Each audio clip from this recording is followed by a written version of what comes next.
Hello students, today we are going to discuss motion in a plane.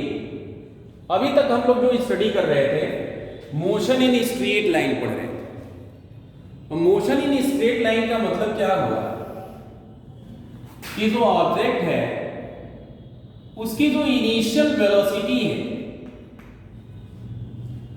Acceleration भी उसी के parallel है या जो रिटार्डेशन है वो उसके एंटी पैरेलल। ऐसे केस में ये ऑब्जेक्ट स्ट्रेट लाइन मोशन करता है। इसी तरह से अगर किसी ऑब्जेक्ट को आप प्रोजेक्ट करते हो अपवर्ड सेंस में तो इसकी इनिशियल वेलोसिटी का डायरेक्शन अपवर्ड डायरेक्शन में है और ग्रेविटेशनल एक्सीलरेशन इसके एंटी पैरेलल है। या अगर आप ऊपर से प्रोजेक्ट करते हो थ्रो करते हो तो भी इसका इनिशियल जो डायरेक्शन है और जो ग्रेविटेशनल एक्सीलरेशन है दोनों एक दूसरे के पैरेलल है। इन सभी केसेस में जो मोशन था वो स्ट्रेट लाइन मोशन था, स्ट्रेट लाइन मोशन था, मोशन इन वन डायमेंशन था। लेकिन जरा आप सोचें कि किसी ऑब्जेक्ट को आपने ऐसे प्रोजेक्ट किया लेकिन उसका एक्सेलरेशन ऐसे, या किसी ऑब्जेक्ट को हमने ऐसे प्रोजेक्ट किया ऐसे, ये इनिशियल वेलोसिटी और ग्रेविटेशनल एक्सीलरेशन तो हमें पता ही है वर्टिकली डाउनवर्ड सेंस में, तो ये स्ट्रेट लाइन पे नहीं मूव करेगा। इसका जो पाथ होगा वो कर्व्ड होगा, कुछ इस तरह का पाथ। इसको हम प्रोजेक्टाइल मोशन कहते हैं, आगे चल के हम पढ़ाएंगे। तो हम क्या कह सकते हैं, ये एक्चुअली जो है मोशन इन अ प्लेन है, मोशन इन टू डायमेंशन। ये सर्कुलर मोशन आप देखें, सर्कुलर मोशन में भी जो इनिशियल वेलोसिटी है, जो डायरेक्शन ऑफ मोशन है और जो एक्सेलरेशन है दोनों एक दूसरे के परपेंडिकुलर है, यानी दोनों एक दूसरे के न तो पैरेलल है न ही परपेंडिकुलर है। यानी हम ये कह सकते हैं कि जब कोई ऑब्जेक्ट इस तरह से मूव करता है कि जो उसकी इनिशियल वेलोसिटी होती है वो एक्सेलरेशन से डिफरेंट होती है, उसका जो डायरेक्शन होता है वो एक्सेलरेशन के पैरेलल या एंटी पैरेलल नहीं होता है, कुछ डिफरेंट होता है, तो वह बॉडी एक कर्व्ड पाथ पे चलती है, एक कर्व्ड पाथ को एडॉप्ट करती है। इस तरह के मोशन को मोशन इन अ प्लेन कहते हैं। Means when a body have initial velocity different from the direction of acceleration then it adopts a chord path and this motion is called motion in a plane.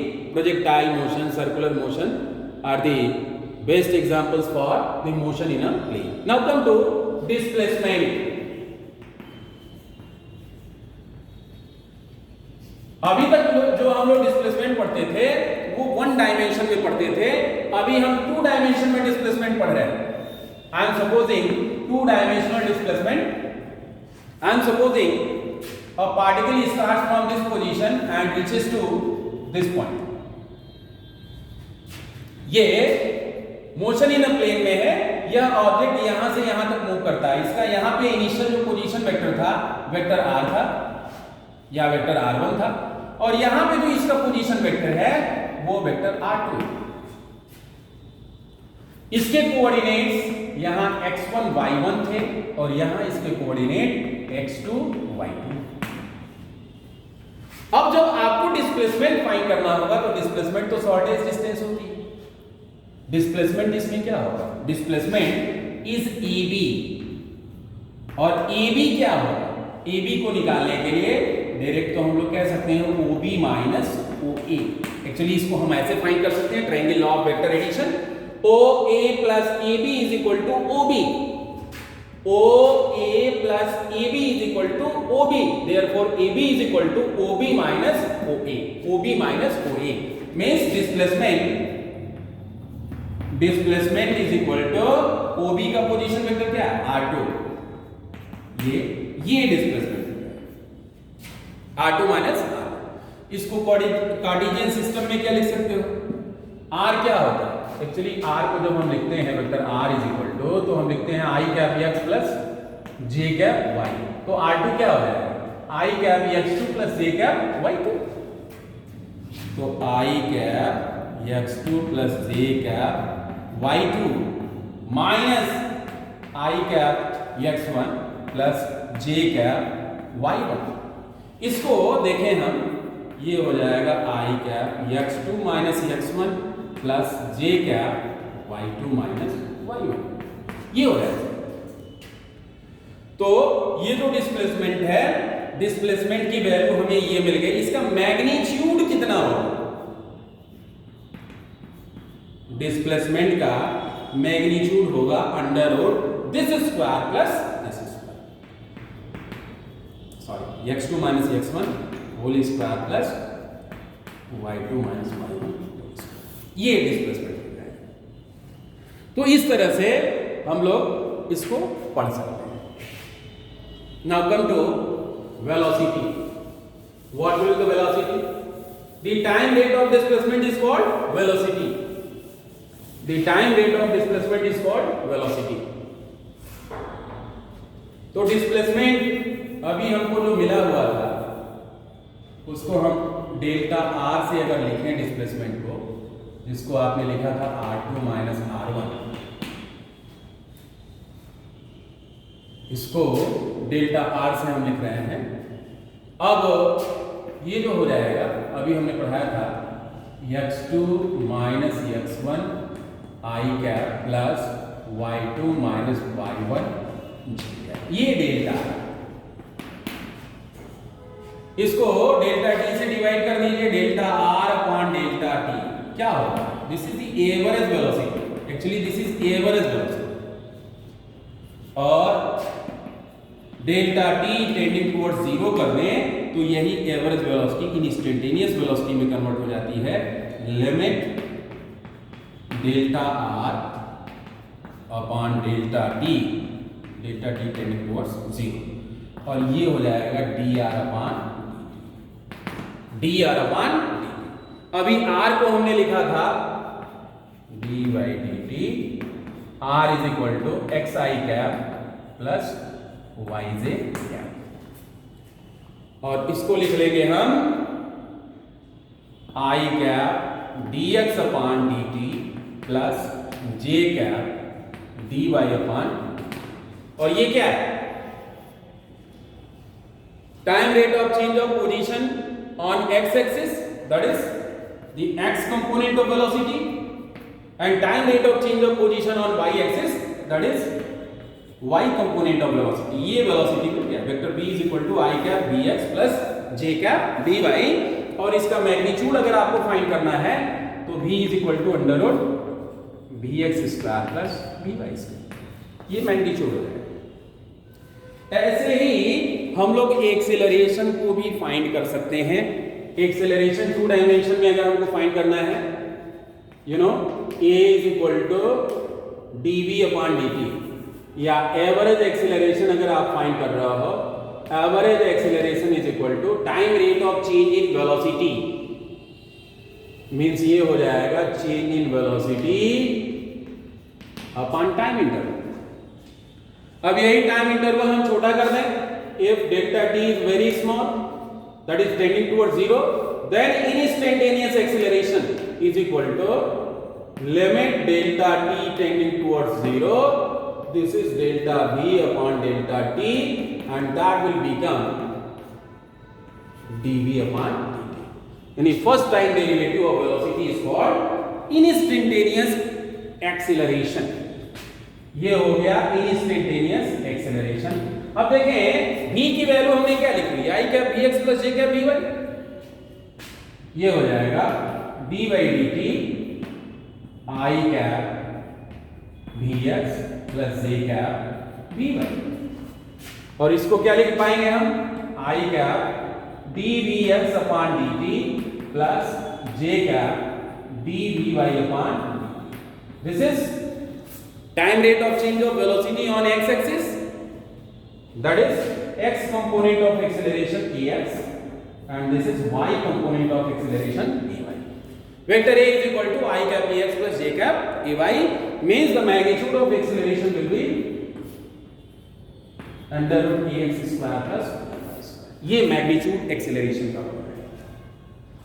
तो इस तरह से हम लोग 2 dimensional motion में displacement, velocity और acceleration find out कर सकते हैं। इस तरह से हम फाइंड करेंगे। अभी हम जो फर्स्ट इक्वेशन ऑफ मोशन है, जिसको हम लोग स्ट्रेट लाइन मोशन में यूज कर रहे थे, उसको देखेंगे कि हम 2 डायमेंशन में कैसे यूज करेंगे। तो अभी अभी हमने पढ़ाया कि acceleration is equal to change in velocity v2 minus v1 upon t2 minus. इसको हम क्या लिख सकते हैं? इसको हम लिख सकते हैं v2 minus v1 is equal to vector a t2 minus t1। इसको क्या लिख सकते हैं? v2 is equal to v1 plus a t2 minus t1। ये फार्मूला है। अब जरा देखें हम कि if time t1 is equal to 0 and t2 is equal to t, 0 time से स्टार्ट करते हैं और उस समय हम मान ले रहे हैं कि जो इनिशियल वेलोसिटी है वो u है। इसको इसमें प्लेस करेंगे और फाइनल वेलोसिटी को हम v मान ले रहे हैं। तो ये हो जाएगा vector v is equal to vector u plus vector a t minus 0 means only. अब इसको वेक्टर फॉर्म में लिखेंगे।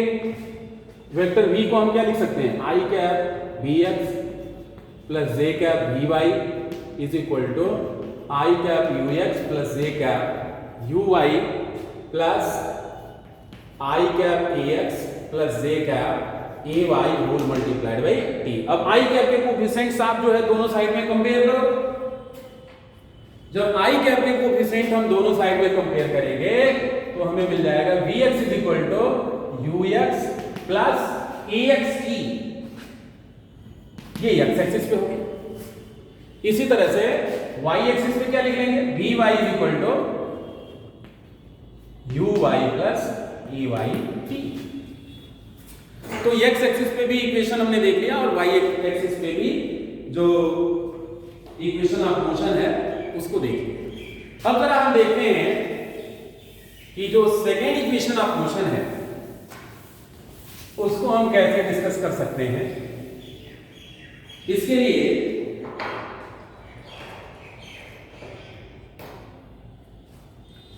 हम 2 डायमेंशनल मोशन फिर से एक बार डिस्कस करते हैं।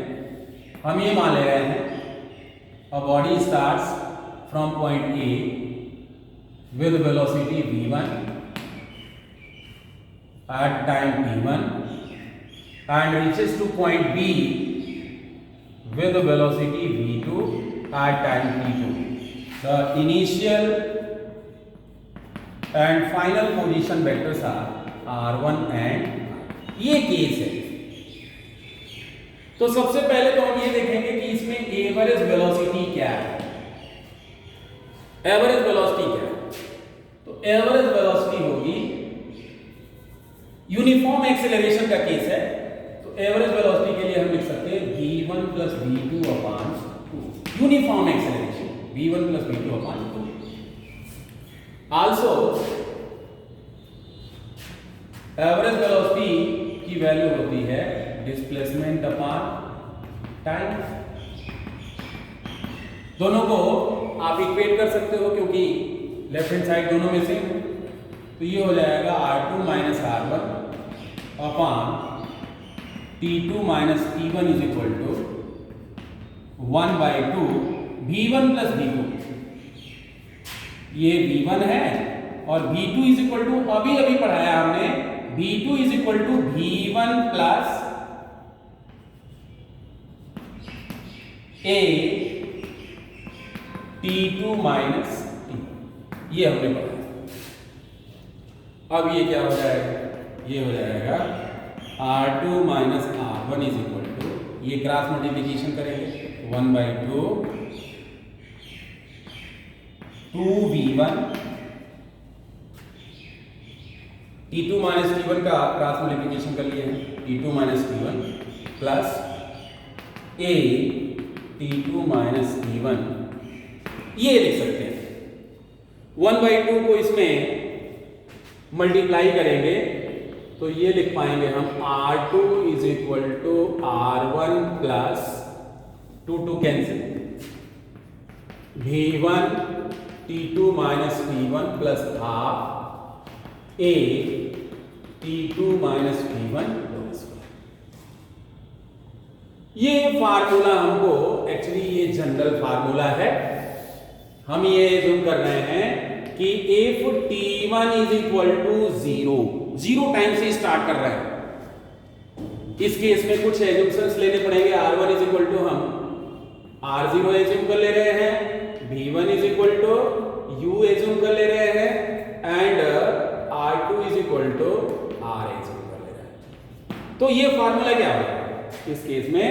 Vector R is equal to R0 plus vector T minus 0 that is equal to T plus 1/2 AT square. अब जरा देखें इसको वेक्टर में हम कैसे स्प्लिट कर सकते हैं। Vector R is equal to क्या होगा? I cap x plus J cap y। R0 is equal to क्या लिखेंगे? I cap x not plus J cap y। U means I cap ux plus J cap uy whole multi t plus 1/2 I cap ax plus J cap ay whole multiplied by t square. अब क्या करना है? अब कुछ नहीं करना है, हमें I कैप J कैप के कोफिशिएंट्स को दोनों साइड में कंपेयर कर लेना। तो जब कंपेयर कर लेंगे तो x इज इक्वल टू मिलेगा x not plus uxt plus half ax t square and y is equal to y not plus uyt plus 1/2 ay t square. इस तरह से ये second equation of motion 2D में हम use कर सकते हैं। That's all for today. Thanks.